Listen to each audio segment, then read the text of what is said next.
Ce mercredi 7 juin, Hugo Riboulet a remporté la saison 14 de Top Chef face à Danny Ketsar au terme d'une finale ultra serrée. En plus du titre, le jeune homme de 24 ans a reçu un chèque de 54 810 €. Une somme rondelette, mais bien loin des 100 000 € annoncés.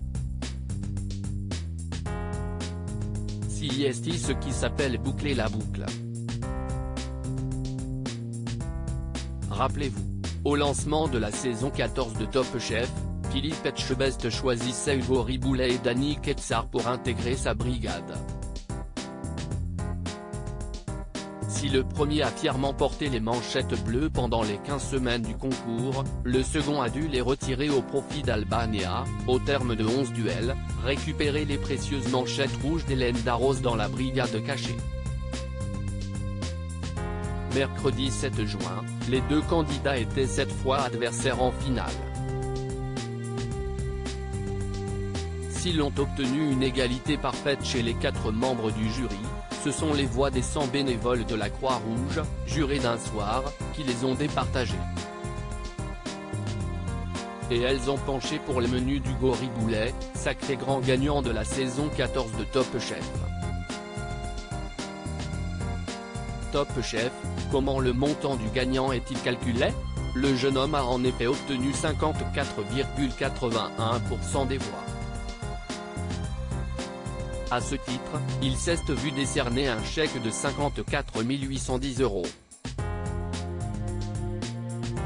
Vous l'aurez deviné en lisant ces chiffres, le montant du chèque est proportionnel à la répartition des votes. Ainsi, le vainqueur peut gagner jusqu'à 100 000 €, comme l'indique d'ailleurs Stéphane Rothenberg dans l'émission.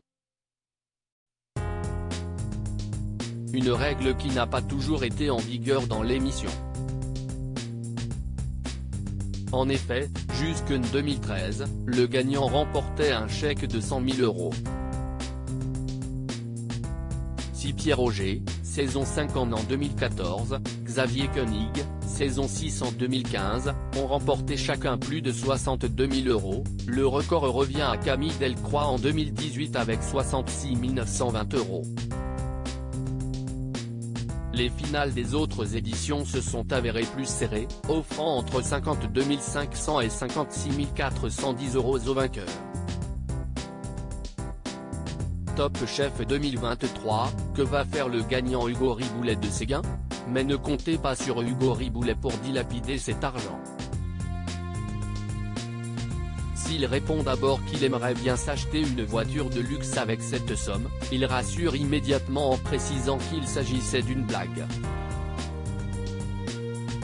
Car il a évidemment déjà des projets en tête.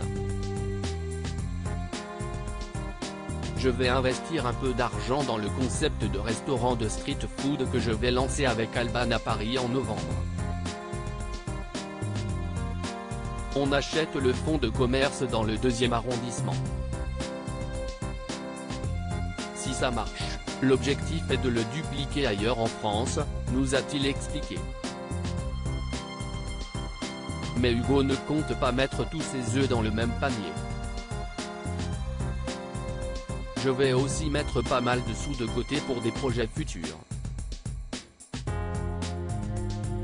50 000 €, si est une belle somme d'argent, mais ce n'est pas 1 million non plus.